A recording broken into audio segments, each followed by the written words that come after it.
Hey beauties! Let's master this gorgeous Dutch braid in just 1 minute. Step 1. Split your hair right down the middle, 2 even sections to start. Begin a simple braid, but here's the twist.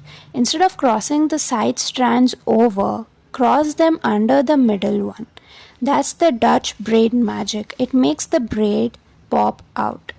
Take a small section from the left and cross it under the middle strand. Now do the same on the right.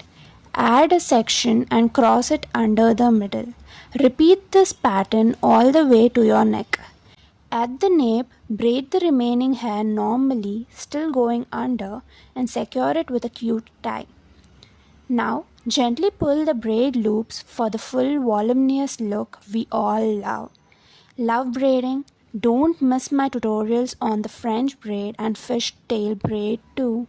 Bye. Thanks for watching.